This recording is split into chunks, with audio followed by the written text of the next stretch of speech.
আসসালামু আলাইকুম, চলে আসলাম ডেইলি মার্কেট আপডেট নিয়ে। তো শুরুতেই আমরা যদি ইকোনমিক ক্যালেন্ডারের দিকে নজর দিই তাহলে দেখব যে আজকে মে দিবস হওয়ার কারণে অনেকগুলো নিউজ ছিল, বাট এগুলো নন ইম্প্যাক্ট অবস্থায় রয়েছে, কারণ আজকে হচ্ছে মে দিবস, এটা আপনারা সবাই জানেন। এবং মার্কেটের দিকে যদি লক্ষ্য করি তাহলে দেখব যে মার্কেট একেবারেই স্লো, একদমই ভোলাটিলিটি নাই। তো তারপরেও এখানে আমরা যেমনটা দেখতে পাচ্ছি যে সন্ধ্যা 7টার পরে কিছু গুরুত্বপূর্ণ নিউজ রয়েছে, আইএসএম ম্যানুফ্যাকচারিংয়ের কিছু নিউজ রয়েছে। এই নিউজগুলোর প্রভাবে ইউএস ডলারে কিছুটা অস্থিরতা তৈরি হবে, ভোলাটিলিটি তৈরি হতে পারে। তার মানে আজকে যেই অ্যানালাইসিসটা করবে এটা শুধুমাত্র নিউজ টাইমের আগ পর্যন্তই কাজ করবে। নিউজের পরে এই ডেটাগুলো থেকে আমাদের নতুন করে সমীকরণ মিলাতে হবে। সো এই অ্যানালাইসিসটা নিউজ টাইমের আগ পর্যন্তই ভ্যালিড থাকবে।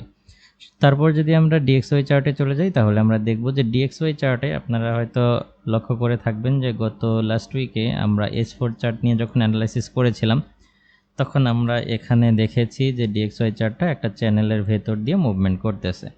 কিন্তু এখানে একটা লক্ষণীয় বিষয় হচ্ছে যে DXY চার্টটা এই নিয়ে দ্বিতীয়বারের মতো ব্রেকআউট দেওয়ার চেষ্টা করেছে, যেটা আমরা দেখতে পাচ্ছি এই মুহূর্তে DXY চার্টটা কিন্তু একটু চ্যানেলের বাইরে অবস্থান করতেছে। এর আগেও একবার বের হয়েছিল, পরবর্তীতে এই যে ক্যান্ডেলটা দেখতে পাচ্ছেন এই ক্যান্ডেলের মাধ্যমে কিন্তু আবারও চ্যানেলের ভেতরে প্রবেশ করেছে। আবার এখন রানিং যে অবস্থায় রয়েছে এটা আবারও চ্যানেলের বাইরে অবস্থান করতেছে। তার মানে DXY চার্টটা কিছুটা স্ট্রং হওয়ার চিন্তা ভাবনা কিন্তু করতেছে এখান থেকে মনে হচ্ছে।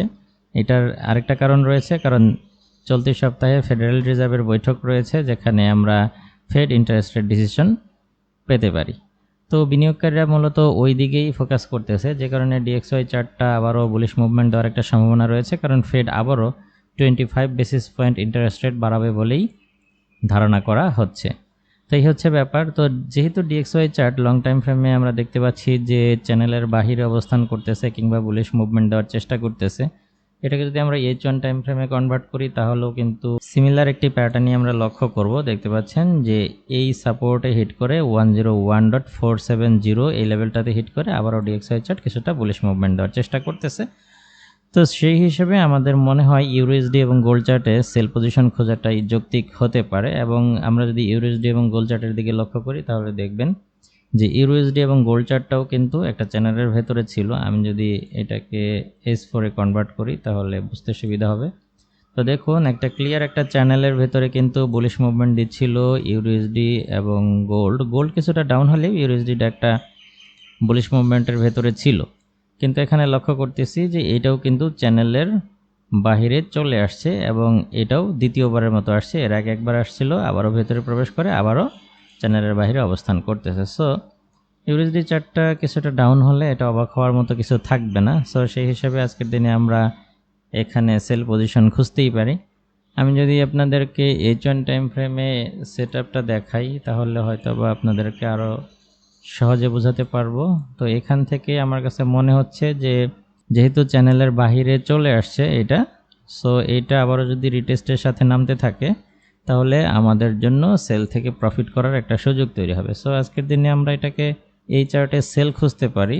সেই পজিশনটা হতে পারে আবারও যদি এখানে পেয়ে যাই, অর্থাৎ এই প্রাইসটা যদি রিটেস্ট করে আবারও এই চ্যানেলের বডিটাকে রিটেস্ট করে তাহলে এখান থেকে আমরা একটা সেল এন্ট্রি নিতে পারি। আর এখান থেকে যদি আমরা সেল করি, এই ট্রেড যদি ড্রডাউন করে তাহলে পুনরায় সেল করার পরামর্শ দিব না, কারণ এখান থেকে যদি ট্রেডটা ড্রডাউন করে তাহলে আমরা কিন্তু ইউএসডিকে আবারও চ্যানেলের ভেতরে প্রবেশ করতে দেখব। সেই ক্ষেত্রে আমরা এই জোনের উপরে স্টপ লস ইউজ করতে পারি। সেই ক্ষেত্রে স্টপ লস লেভেলটা হতে পারে এই রকম, কিংবা আরেকটু উপরে আমরা এখানেও দিতে পারি স্টপ লসটা। ওকে, এখান থেকে আমরা যদি সেল করি তাহলে স্টপ লসটা এই সুইং পয়েন্টের উপরে অথবা এই সুইং পয়েন্টের উপরে আমরা সেট করতে পারি। আর এইখান থেকে যদি সেল করি তাহলে টেক প্রফিটটা এই লেভেল অবধি কন্টিনিউ করতে পারি। 1.09654 যে লেভেলটা রয়েছে এই পর্যন্ত সর্বোচ্চ কন্টিনিউ করতে পারি, অথবা আপনারা এতদূর না এসে আপনারা এই সুইং পয়েন্টের আশপাশে আসলেও ট্রেডটা ক্লোজ করে দিতে পারেন। এই হচ্ছে ব্যাপার। আর যদি ইউরুসডিকে বাই করতে চাই তাহলে আজকের দিন ইউরুসডিকে যদি এই লেভেলে পেয়ে যাই তাহলে এখান থেকে ছোট করে একটা বাই করতে পারি। আর এখান থেকে বাই করলে খুব বেশি একটা প্রফিট টার্গেট করব না, অল্প কিছু প্রফিট নিয়ে মার্কেট থেকে বের হয়ে যাওয়ার চেষ্টা করব। আবার যদি এখান থেকে যদি কেউ সেল না করেন, এই ট্রেডটা যদি আবারও এই জোনের উপরে উঠে যায় তাহলে এখান থেকেও বাই করতে পারি। যদি উপর থেকে বাই করি তাহলে এই জোনের উপরে উঠতে হবে, অর্থাৎ এখানে যদি পাই এখান থেকে আমরা বাই করতে পারি অথবা এখান থেকে বাই করতে পারি। আর যদি সেল করি তাহলে এখান থেকে সেল করতে পারি। বাট বর্তমানে যে জায়গায় রয়েছে এখান থেকে বাই অথবা সেল কিছুই করতে চাই না আমরা, কারণ এটা আসলে একটা ফাঁকা জায়গায় অবস্থান করতেছে। বাট যারা রিস্ক নিতে পছন্দ করেন তারা চাইলে এখান থেকে ছোট করে একটা সেল করতেও পারেন। এই হচ্ছে ইউরুএসডি চার্টের ট্রেডিং প্ল্যান। এবার যদি আমরা গোল্ড চার্টে চলে যাই তাহলে গোল্ড চার্টে আমরা লক্ষ্য করব, আমরা যদি গোল্ড চার্টের দিকে লক্ষ্য করি তাহলে গোল্ড চার্টেও কিন্তু আমরা দেখব যে গোল্ড চার্টটা অনেক আগেই হচ্ছে আমাদের চ্যানেলের ভেতর থেকে বের হয়েছে এবং এটা বর্তমানে ডাউনই অবস্থান করতেছে এবং সাইডওয়ে রেঞ্জের ভেতর দিয়ে গোল্ড চার্ট কিন্তু মুভমেন্ট করতেছে। তো যেহেতু গোল্ড চার্ট একটা কনসলিডেশন মুভমেন্ট দিচ্ছে, সো গোল্ড চার্টে আমরা আজকের দিনে যেই কাজটা করতে পারি, বর্তমানে এটাও যে অবস্থানে রয়েছে এখান থেকে তো বাই সেল কোনো প্রকার সিদ্ধান্তই নেওয়া যাচ্ছে না। হ্যাঁ, তবে যারা এখান থেকে পেয়েছেন, এখান থেকে যারা সেল করেছেন তারা নিঃসন্দেহে প্রফিট করতে পেরেছেন। তো গোল্ড চার্টে আমরা যদি আজকের দিনে বাই করি তাহলে আমি আপনাদেরকে পরামর্শ দেব যে গোল্ড চার্টে গোল্ডকে যদি আজকের দিনে আপনারা এই লেভেলে পেয়ে যান তাহলে এখান থেকে একটা বাই করতে পারেন। হ্যাঁ, আবার যদি গোল্ড চার্টটাকে এখানে পেয়ে যান এখান থেকে একটা সেল করতে পারেন। তো সেই ক্ষেত্রে গোল্ড চার্ট যেহেতু আপনারা যদি একটু জুম আউট করে দেখেন তাহলে গোল্ড চার্টটা কিন্তু এই মুহূর্তে একটা কনসলিডেশন মুভমেন্ট দিচ্ছে। সো এইভাবে করে গোল্ড চার্ট থেকে আজকে আমরা বেশ ভালোই প্রফিট করতে পারবো বলে আমার কাছে মনে হচ্ছে। তো সেই ক্ষেত্রে আপনারা গোল্ড চার্টে এই লেভেলে যদি পেয়ে যান এখান থেকে একটা সেল করতে পারেন। এটা যদি ড্র ডাউন করে ট্রেডটা তাহলে এখান থেকেও একটা সেল কিংবা এর আশপাশ থেকে একটা সেল করতে পারেন।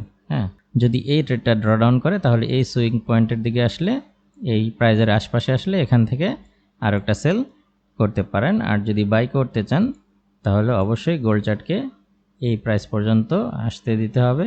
এখানে আসলে এখান থেকে কিংবা এই জোনের আশপাশ থেকে আরও একটা বাই করতে পারেন, তাহলে গোল্ড থেকে বেশ ভালো একটা প্রফিট বুক করতে পারবেন বলেই আমার কাছে মনে হচ্ছে। তো এই ছিল আজকের অ্যানালাইসিস। দেখা হবে পরবর্তী কোনো ভিডিওতে অন্য কোনো টপিক নিয়ে। আল্লাহ হাফেজ।